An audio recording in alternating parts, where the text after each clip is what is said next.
Buenos días. La clase de hoy corresponde al paciente con nódulo tiroideo. Es la unidad temática 42 de la semana 18, en cuyo caso corresponde la clase de la mañana el paciente con nódulo tiroideo y el seminario disciplinar de hipohipertiroidismo que les daremos en otra clase exprofeso. La clase de hoy está apuntada a evaluar al paciente con nódulo tiroideo. Yo soy el doctor Ricardo Parma, soy endocrinólogo y docente de la cátedra de Patología Médica 4, área de endocrinología, metabolismo, nutrición y colagenopatías de la vieja currícula, ahora perteneciente a la cátedra del ciclo diagnóstico, tratamiento y recuperación, área clínica médica, y vamos a hablar sobre el abordaje de un paciente con un nódulo tiroideo, cosa que es muy frecuente en la clínica médica de todos los días. Yendo al primer diapositivo, vemos que los nódulos tiroideos pueden llamar la atención del paciente cuando nota agrandamiento tiroideo, o sea, las mujeres que son desde ya las que más probablemente lo tengan, porque por frecuencia tienen mucha más patología tiroidea que los varones, en el momento que están mirándose el espejo, maquillándose o lavándose la cara, pueden notar un bulto en la región anterior del cuello, lateralizado, central o que abarque toda el área tiroidea. Teniendo en cuenta que el área tiroidea, para ir repasando la fisiología, se encuentra comprendida, es decir, cuando la tiroides es ortotópica, la vamos a encontrar en el espacio comprendido entre el manubrio esternal, en la horquilla esternal, y el cartílago cricoides. Si ustedes hacen reconocimiento palpatorio del cuello, primero van a ver el cartílago tiroides, el cartílago tiroides, que es el más alto, que es el que produce la nuez de Adán, justamente por el ángulo entrante del tiroides, que es tanto más pronunciado en el varón, por estar más tensas las cuerdas vocales y hacer que sea más pronunciado el ángulo y más agudo.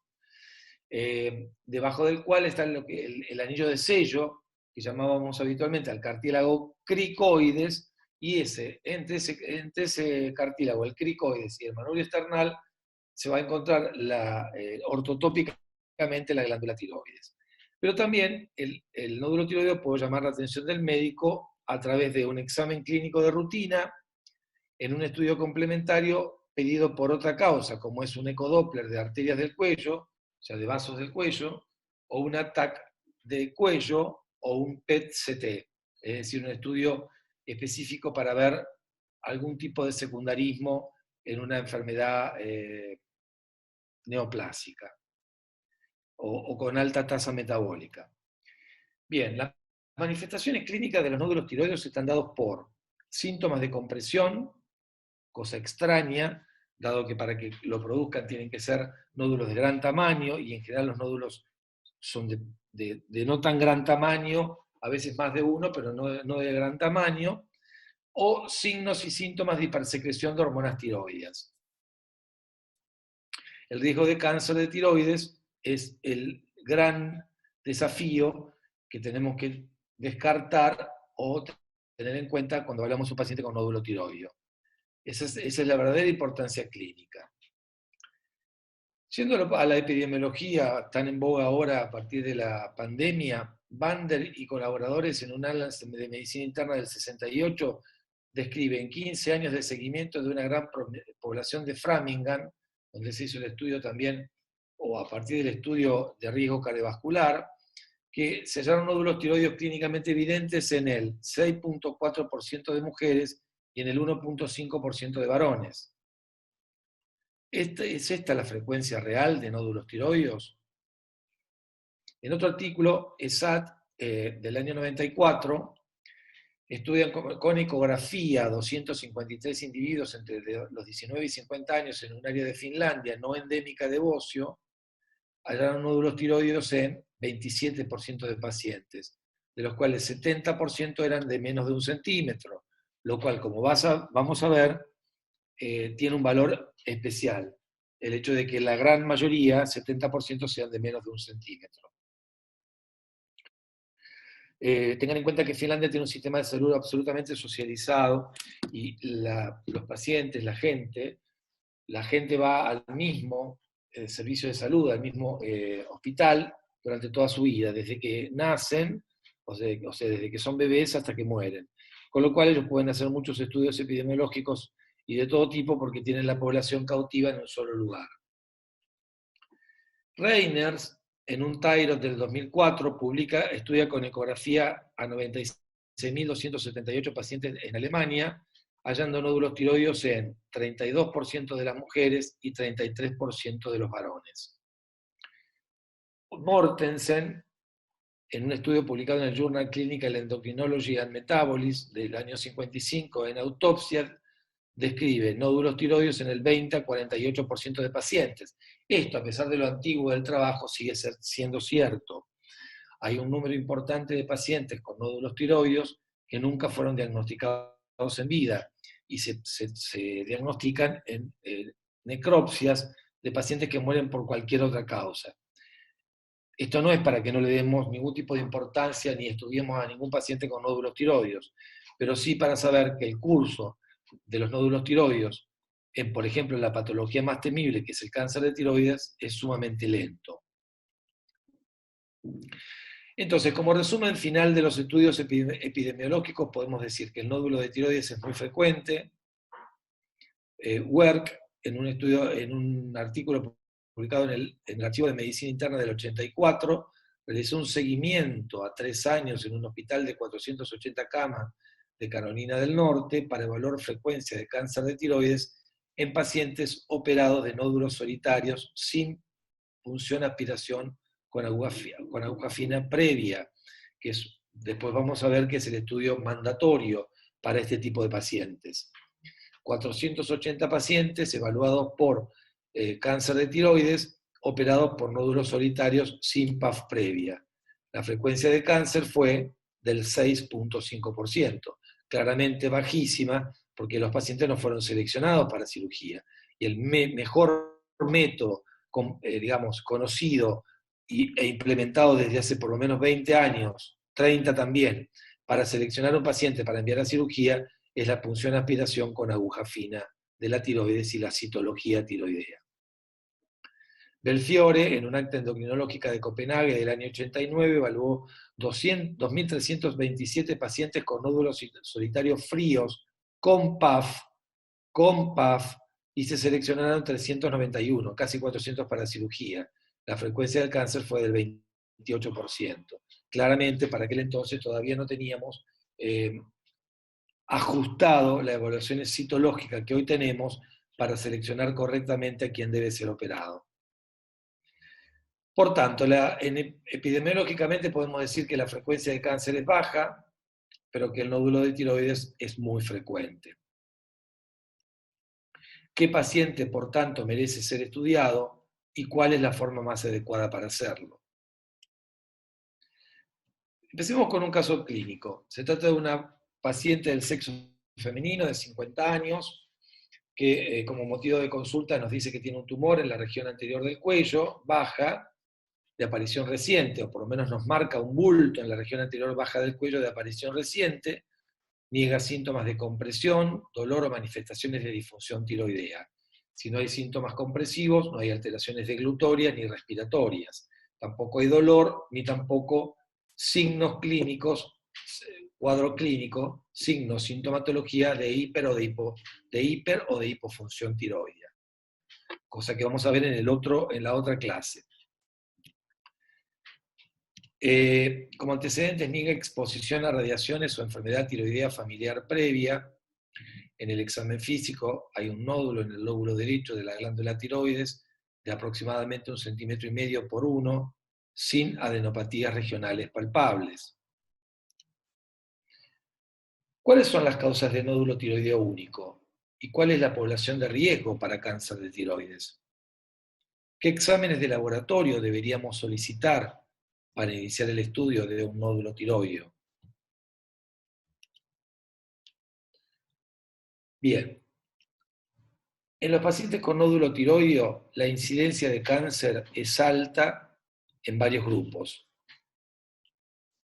Niños, adultos de menos de 30 y más de 60 años, pacientes con historia de irradiación previa en cabeza y cuello, esto es, pacientes que han sido sometidos a radioterapia externa por patologías benignas, o sea, hace muchos años atrás, más de 30, irradiaban con cierta frecuencia los acné quísticos severos, los acné faciales severos, cosa que hace muchos años ya no se hace, pero bueno, pacientes que ahora tienen 65 años o más pueden haber sido irradiados por esa causa. Y para patologías malignas, sea de laringe o linfomas, son la causa principal de irradiación en la región tiroidea. Un análisis retrospectivo realizado en 1998 sobre 70 casos analizados sugiere que un temprano envío del paciente con sospecha de nódulo tiroideo a un endocrinólogo, antes de realizar costosos e innecesarios estudios de imágenes, mejora la ecuación costo-beneficio y resulta en una mayor eficiencia diagnóstica. Mayor eficiencia diagnóstica. Y ahora vamos a ver un poquito las causas de nódulos tiroideos. Y vamos a encontrar causas benignas, típicamente el bocio multinodular, esporádico, generalmente son adenomas coloideos, la tiroiditis de Hashimoto, linfocítica, tiroiditis crónica y linfocítica, quistes, coloideos simples o hemorrágicos, adenomas foliculares, macrofoliculares o microfoliculares, adenomas de células de Hürtl, que es una célula oxífila muy grande, multinucleada, con muchos nucleolos prominentes que dan cuenta de una alta tasa metabólica que no es patognomónica de ninguna patología en particular. Pero sí es dable saber que si el campo de un microscopio óptico está cubierto de células de Hürtl en un espécimen de citología aspirativa de glándula tiroides, la cual se hace extrayendo con una aguja fina material de un nódulo tiroideo y extendiéndolo en un portaobjeto, del mismo modo que un Papa Nicolau, estaríamos en presencia posiblemente de un carcinoma de células de Hürtl, que es una variedad del carcinoma folicular que suele ser radioresistente y de bastante mal pronóstico. Pero bueno, los adenomas de células de Hürtl existen y pueden ser macro o microfoliculares. Y dentro de las patologías malignas podemos tener el carcinoma papilar, que es el gran cáncer diferenciado de tiroides, es decir, la causa más común del carcinoma tiroideo. Es de los dos carcinomas diferenciados de tiroides el más común y el que mejor pronóstico tiene porque su difusión es por vía linfática y no hematógena. Como sí lo es el carcinoma folicular, que es mucho menos frecuente, puede ser mínima o ampliamente invasivo, puede ser del tipo de carcinoma de células de Hürtl, como dije recién, puede ser una neoplasia tiroidea no invasiva folicular con características nucleares de carcinoma papilar. Es decir, hay una lesión folicular que es indistinguible, digamos, es una lesión, digamos, de estirpe folicular con características nucleares de patrón papilar.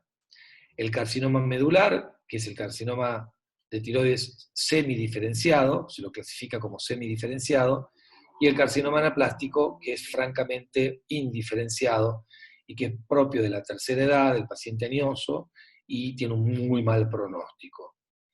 El linfoma de la glándula tiroides primario, que es bastante extraño, o un carcinoma metastático en tiroides, que los más comunes son el de mama o el carcinoma de células renales.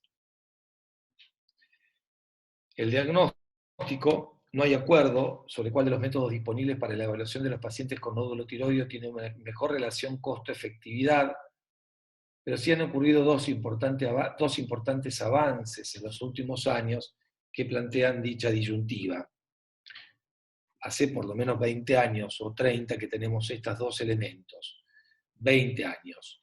La punción aspiración con aguja fina es el más veraz método para seleccionar pacientes para cirugía, como ya les dije, aunque no siempre es el mejor test diagnóstico inicial. Y la ultrasonografía de alta resolución posee mejor definición anatómica que la centellografía, pero esta es la única manera de determinar el estatus funcional de un nódulo.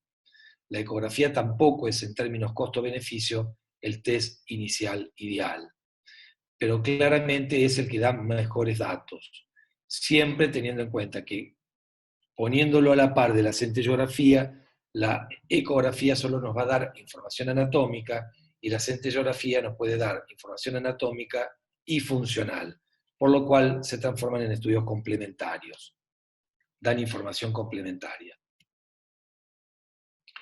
La punción aspiración con aguja fina es un procedimiento diagnóstico ambulatorio, simple y seguro, que con buena experiencia pueden obtenerse muestras adecuadas en el 90-97% de las aspiraciones de nódulos sólidos, cuya sensibilidad y especificidad excede el 95%. Cuando hay degeneración quística o tabicamiento dentro del nódulo, se hace mucho más dificultoso obtener material adecuado, por tanto la PAF bajo guía ecográfica puede ser de utilidad en dichos nódulos. Es decir, si existe la posibilidad que a ciegas no se obtenga buen material en un nódulo de buen tamaño, hay que plantearse la posibilidad de que sea o oligocelular o que tenga degeneración quística y tabicamiento. En el primer caso va a salir líquido, y intentarlo bajo guía ecográfica, con lo cual vamos a obtener muchísimos menos resultados insatisfactorios. Un resultado insatisfactorio en una punción de tiroides significa que no se extrajo material representativo para que el citólogo pueda hacer un diagnóstico adecuado. La ecografía tiroidea provee más detalles anatómicos, aunque no funcionales, que la centellografía, como les dije. Se ha incrementado su uso entre clínicos y endocrinólogos para los pacientes ambulatorios como una extensión del examen físico. Resultado final, epidemia de incidentalomas tiroideos. Si lo hacemos en mujeres después de los 60 años, la incidencia de nódulos tiroideos es altísima. Entonces, definitivamente la ecografía queda reservada para aquel paciente a quien se le constata alguna alteración palpatoria en la región tiroidea. De lo contrario, pedirla como extensión del examen físico no tiene un sentido racional.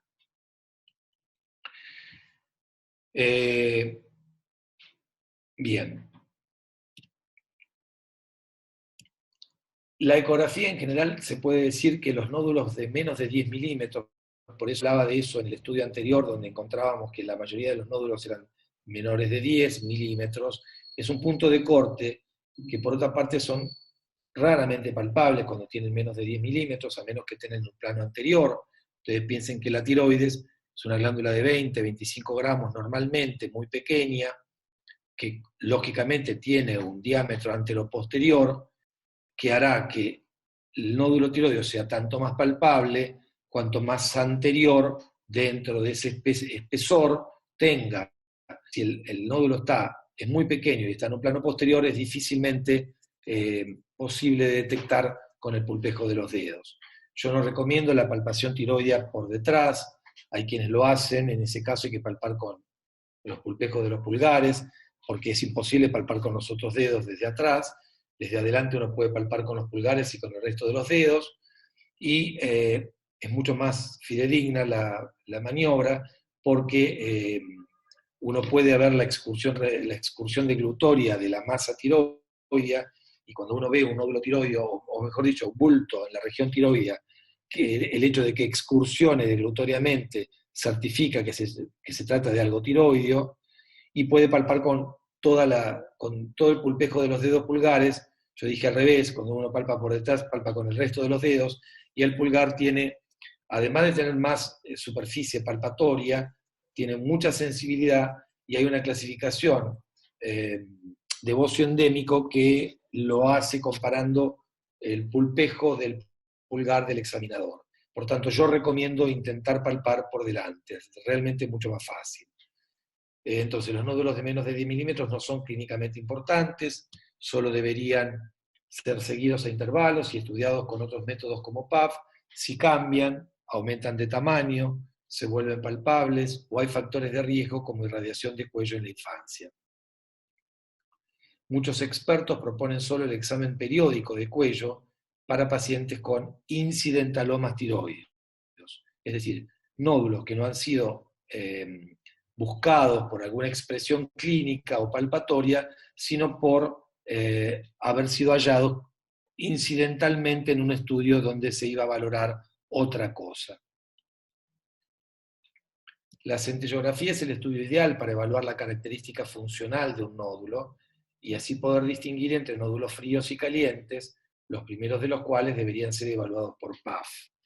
Es una clasificación muy vieja, la clasificación centellográfica de los nódulos tiroideos, pero claramente con algún valor todavía.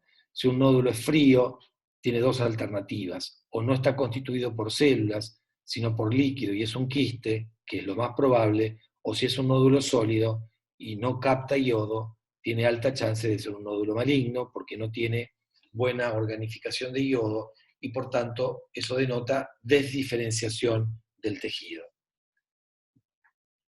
Tiene un valor extremadamente limitado la centellografía como guía en la selección de candidatos a cirugía. Y en cuanto a la naturaleza de un nódulo indeterminado, o sea, integrado, con sospechas de autonomía, se puede realizar un centellograma bajo supresión, que es un test de Werner, para poder evidenciarlo, ponerlo en evidencia. ¿Qué es un nódulo indeterminado o integrado? Aquel nódulo que uno palpa claramente, que después se constata que existe por la ecografía en el sitio donde uno lo palpó, por ejemplo, tercio inferior del lóbulo derecho, de aproximadamente 15 milímetros. Cuando uno hace la centellografía, el nódulo no se diferencia en su calidad de captación con el resto del parénquima. Eso es un nódulo indeterminado o integrado. Si uno en ese paciente tiene un perfil bioquímico compatible con hiperfunción, por ejemplo, se podría evidenciar la autonomía del nódulo con un test de Werner, que es un test muy específico para evidenciar autonomía tiroidea. Acá tienen una centellografía con iodo 123, que es un iodo con menor poder de radiación que el 131 que ahora disponemos, y la demostración de un nódulo caliente con supresión del resto de la glándula. El isótopo, la captación de 24 horas fue normal, 12%, pero el nódulo está claramente ocupando todo el istmo y el tercio inferior, o los dos tercios inferiores de ambos lóbulos tiroideos, inhibiendo prácticamente la totalidad del resto del parénquima. Acá vemos, por el contrario, un sacabocados, un nódulo en los dos tercios superiores del lóbulo izquierdo, que está totalmente carente de captación. Hay un sacabocados.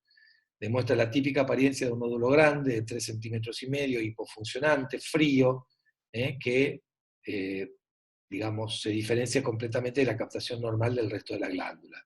Este nódulo es un nódulo que es candidato a PAF.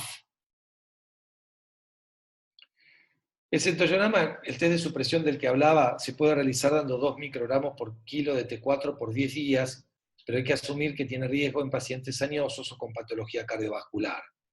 Finalmente, hay solo 23% de miembros de la Asociación Americana de Tiroides y 66% de miembros de la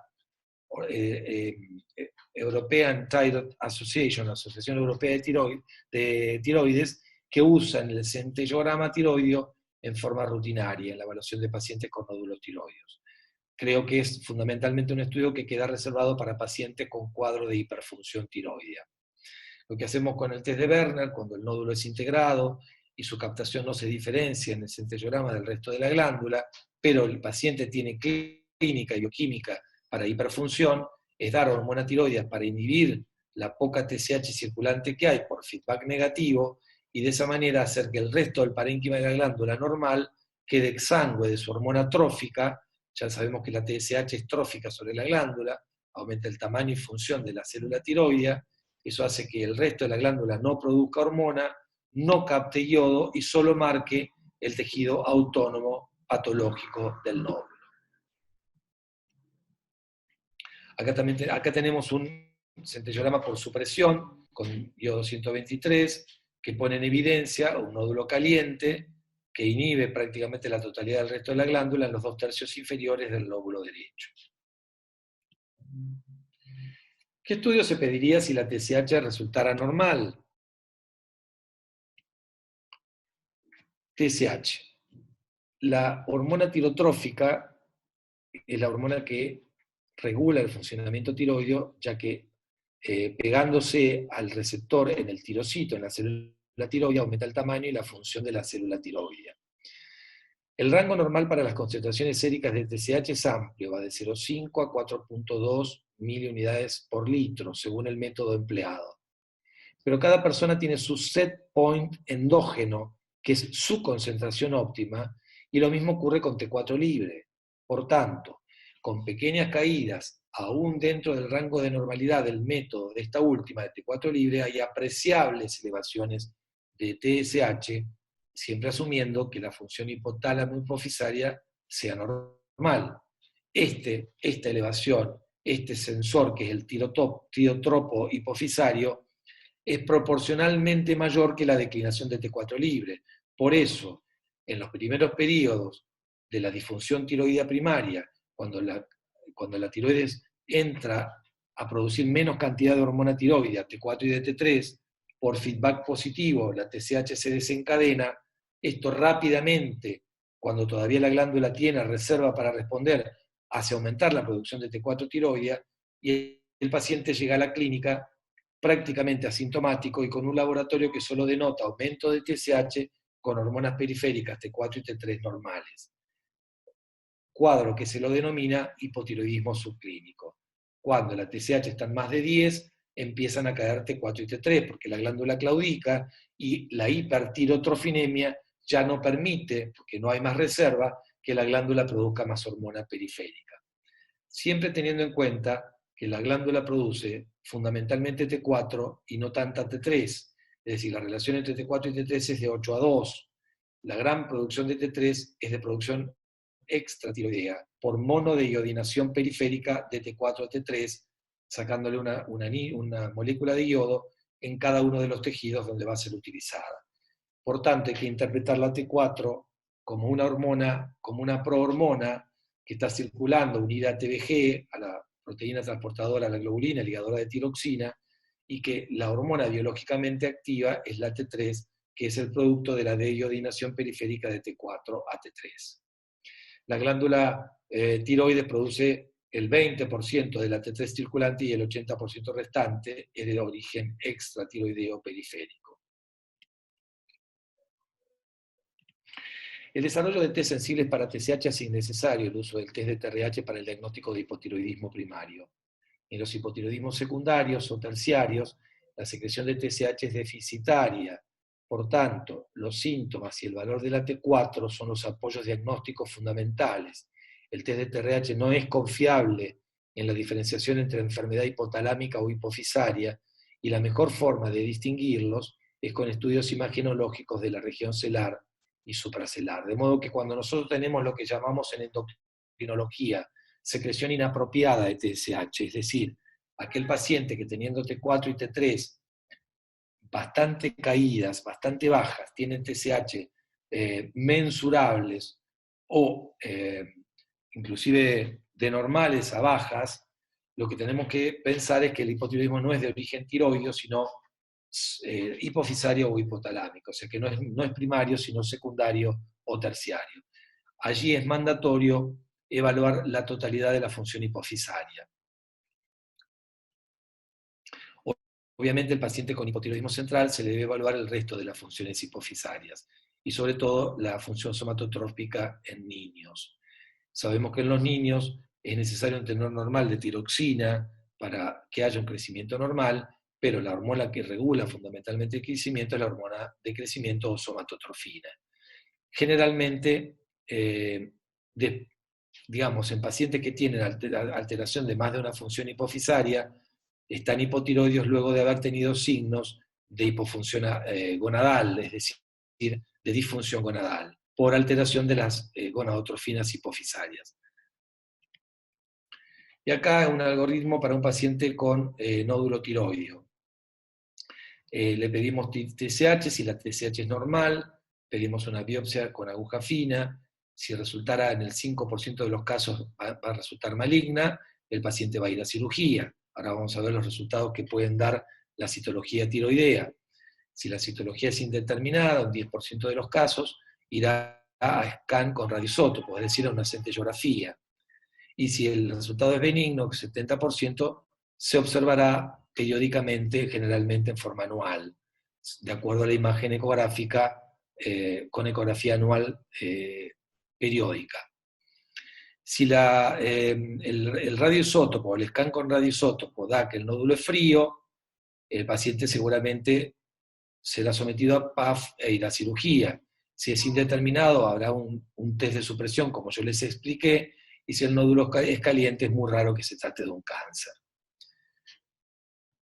Hay un 15% de pacientes que tendrán lo que se llama un Bethesda 1, que ya lo vamos a ver, que es insatisfactorio. En ese caso, la indicación es repetir la biopsia con aguja fina bajo guía ecográfica. Si la TSH está baja, lo ideal es pedir un scan con radioisótopo, es decir, un centellograma tiroideo. ¿Por qué? Porque como yo les expliqué, el centellograma, como da indicio funcional, está específicamente indicado en pacientes que se presume hiperfunción tiroidea. Si hay TSH frenada, el paciente está frente a un cuadro de cuanto menos un hipertiroidismo subclínico. Si el nódulo resulta caliente, corresponde hacer observación o tratamiento en casos de hipertiroidismo franco y en seleccionados casos de hipertiroidismo subclínico que pudieran necesitar tratamiento. En cuanto a la anatomía patológica, ¿qué alteraciones pueden encontrarse en la PAF y cómo se informan?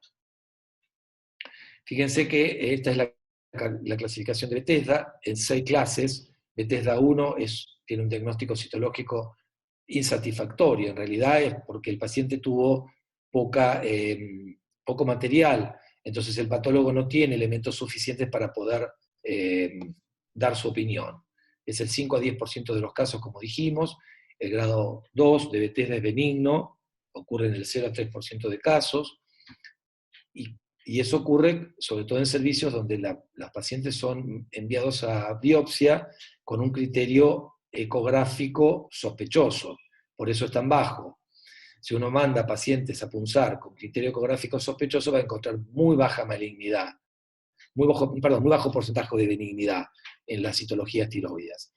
La categoría 3 es la atipía de significado incierto, llamada AUS, o lesión folicular de significado incierto, FLUS, es el 10 a 30% de pacientes.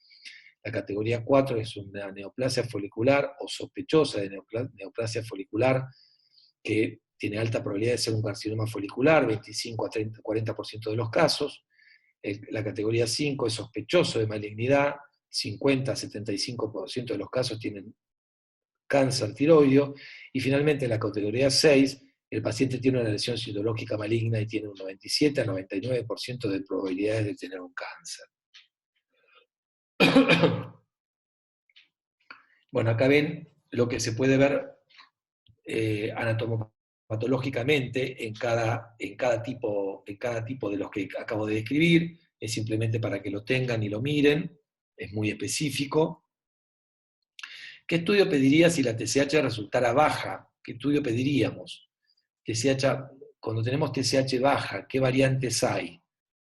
Además del hipertiroidismo subclínico, donde la TSH baja se asocia a hormonas periféricas normales, hay por lo menos otras 3 situaciones en las que el perfil bioquímico es parecido y que se las engloba en lo que se denomina secreción inapropiada o inadecuada de TSH. En todos los casos las situaciones son poco frecuentes y predecibles. Una es el hipotiroidismo central. Algunos pacientes tienen TSH baja normal, con usualmente bajas normales hormonas tiroideas. Si nosotros asumimos, como lo vamos a ver después en el screening de patología tiroidea de hiper e hipofunción, un paciente con clínica sospechosa de hipotiroidismo y T4 y T3 bajas, sabiendo que el 95% de los hipotiroidismos son primarios, es decir, por falla tiroidea primaria, el caso sería que la TSH debería estar alta. Si la encontramos baja normal, justamente por eso la llamamos secreción inapropiada o inadecuada, porque esa TSH es inapropiada o inadecuada para esa T4 y esa T3. ¿Se entiende? Las enfermedades no tiroideas, el síndrome de enfermo eutiroideo o not thyroid illness para los sajones, Son pacientes eutiroideos con enfermedades no tiroideas, especialmente aquellos que reciben glucocorticoides pueden tener TSH baja con T4 y T3 normales. Y la recuperación de un hipertiroidismo puede conducir a que las concentraciones de TSH puedan estar más tiempo bajas, hasta varios meses luego de la normalización de las concentraciones de T3 y de T4 en pacientes tratados por hipertiroidismo o recuperación de una tiroiditis subaguda. Es decir, se normalizan mucho antes las hormonas periféricas y la última que alcanza los valores normales es la TSH hipofisaria. El diagnóstico, la test de TSH sérica es la mejor determinación costo-efectiva para hipertiroidismo. Si el valor es normal, es muy improbable que el paciente tenga hipertiroidismo utilizando los métodos actuales. Antes, los rangos de sensibilidad en TSH bajas eran mucho menores que en rangos altos. Hoy, el método puede discriminar los valores muy bien, tanto bajos como altos. Con esta metodología, la mayoría de pacientes con hipertiroidismo franco, no subclínico, franco, tienen valores menores de 0.05. Fíjense que es un decimal más, 0.05. Unidad internacional, microunidades internacionales por mililitro. Por supuesto, la confirmación diagnóstica es con T4 y T3, que están habitualmente altas en el hipertiroidismo franco.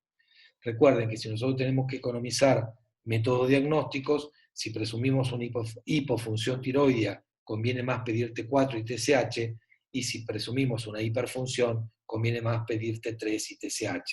¿Por qué? Porque la primera que baja en el hipotiroidismo es la T4, y la primera que aumenta en el hipertiroidismo es la T3. Fíjense ahora cómo aumenta la incidencia de fibrilación auricular en pacientes con hipertiroidismo subclínico en la tercera edad, después de los 60 años.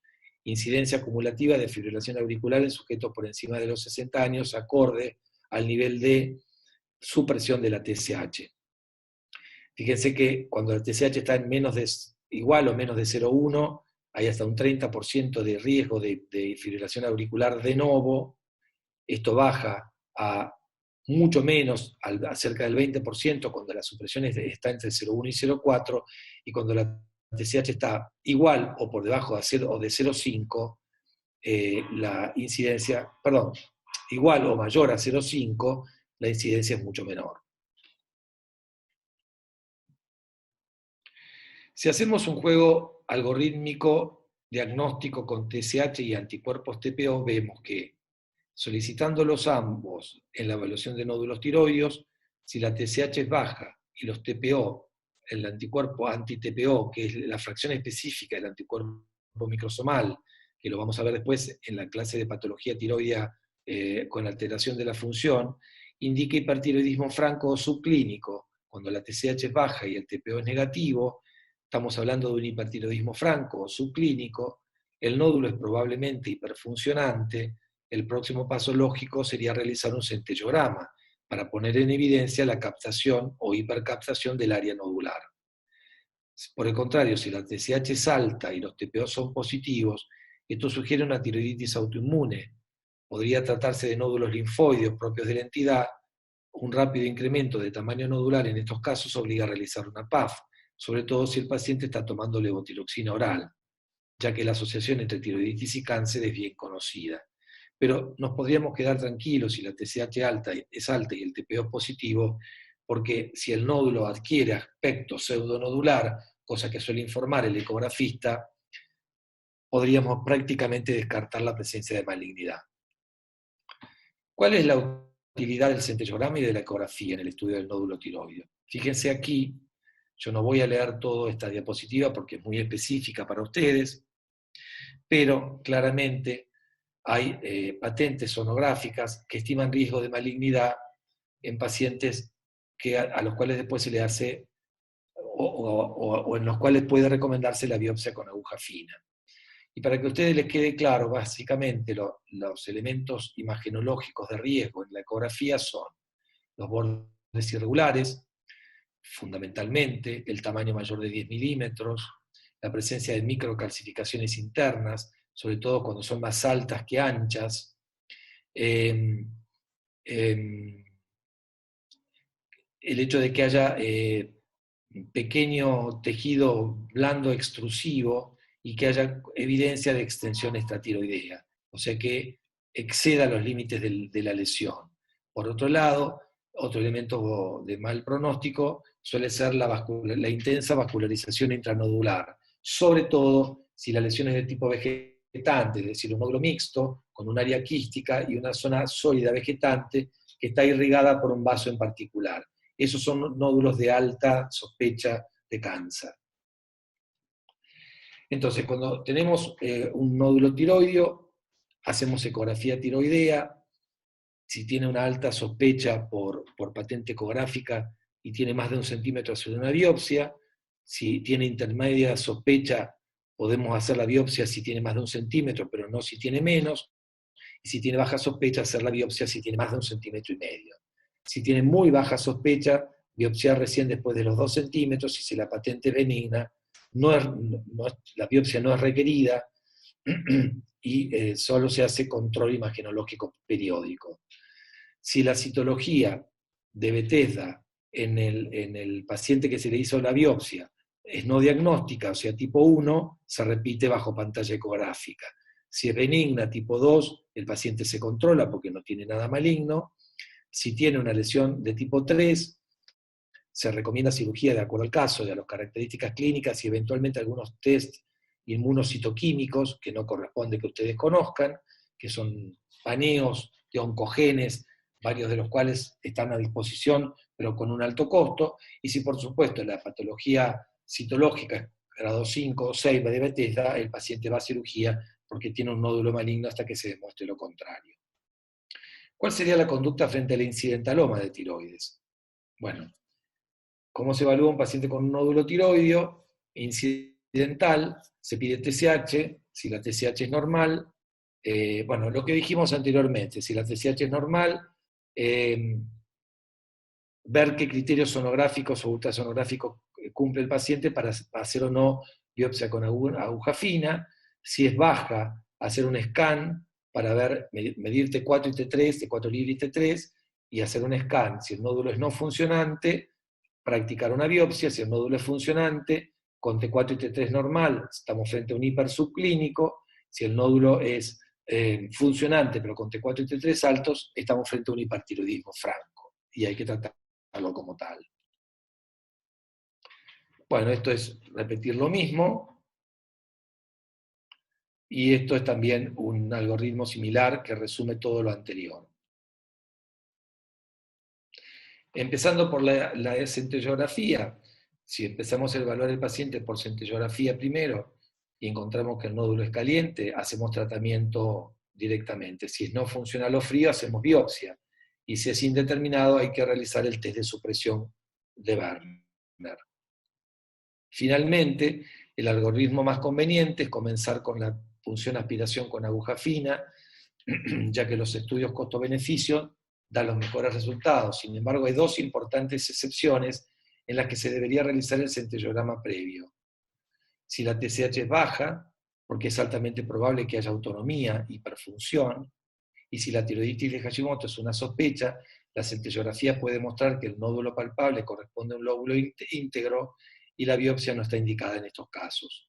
Otras potenciales razones para comenzar con el centellograma son la ansiedad del paciente respecto a la PAF y en pacientes anticoagulados o antiagregados a los que hay que pedirle que suspendan, por lo menos por una semana previa, la anticoagulación. La repetición rutinaria de la punción solo estaría recomendada cuando hay cambios morfológicos en la ecografía, los bordes se vuelven irregulares, aparecen microcalcificaciones, sobre todo aumenta el tamaño del nódulo.